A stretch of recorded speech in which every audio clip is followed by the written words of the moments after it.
but then that's it. We don't want any more black pastors coming in here, or other Jesse Jackson, whoever was in here earlier this week.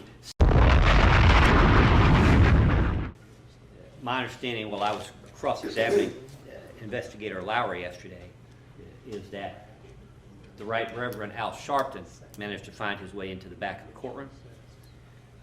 I'm guessing he was somehow there at the invitation of the victim's family in this case. And I have nothing personally against Mr. Sharpton. My concern is that it's one thing for the family to be present, it's another thing to ask for the lawyers to be present.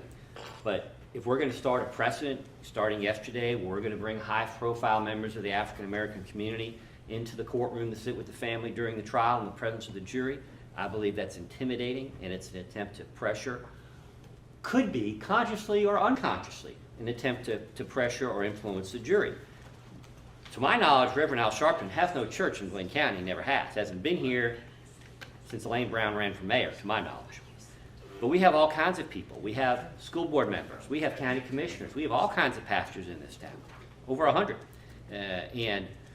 The idea that we're going to be serially bringing these people in to sit with the victim's family one after another, obviously there's only so many pastors they can have. And if their pastor's Al Sharpton right now, that's fine, but then that's it. We don't want any more black pastors coming in here, or other Jesse Jackson, whoever was in here earlier this week, sitting with the victim's family, trying to influence a jury in this case. And I'm not saying the state is even aware that Mr. Sharpton was in the courtroom. I certainly wasn't aware of it till last night. But I think the court can understand my concern about bringing people in who really don't have any ties to this case other than political interests. And we want to keep politics out of this case. So I'm asking the court to take appropriate steps to make sure that the gallery, which is already limited in this case, isn't being utilized for a purpose that could be viewed as improper. Thank you. Thank you. Any other defendants? We would join that motion. I don't know if it's a motion. What is the motion? It's not really a motion.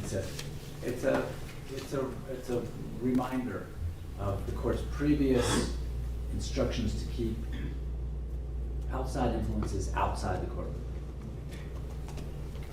From state?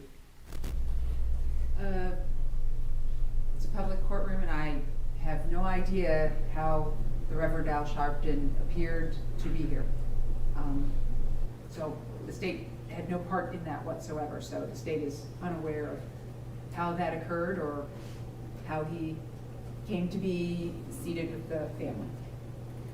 If a bunch of folks came in here dressed like Colonel Sanders with white masks sitting in the back, I mean, that would be a problem. I don't want to hear that. So let me tell you what I had heard at lunchtime today was, what I had heard yesterday before lunch is that there was going to be, that the Reverend Al Sharpton was going to be appearing on the courthouse and appearing with the family. I was asked at lunch whether the court had any objection to Reverend Al Sharpton coming into the courtroom, and I said, as a member of the public, there are certain limitations on what we can do here, what is going on. And what I was told was, instead of having someone from the family sitting in the courtroom, that he was going to be sitting there instead of somebody else from the family. And my comment to that was simply, as long as things are not disruptive and it's not a distraction to the jury or anything else going on in the courtroom, so be it. But if it violates the court's rules with regard to the conduct of the trial or violates my orders with respect to how people are to conduct themselves in this courtroom, I will take it up with whomever I need to take it up with. Well, I will tell you that I noticed him once and that was it. And the fact that nobody else even noticed that he was in here means that everybody complied with this court's rulings on sitting in this courtroom and listening to the evidence. I don't hear a motion, and I will tell you this, I'm not going to blanketly exclude members of the public from this courtroom. If individuals, based on the limitations that we have in the courtroom,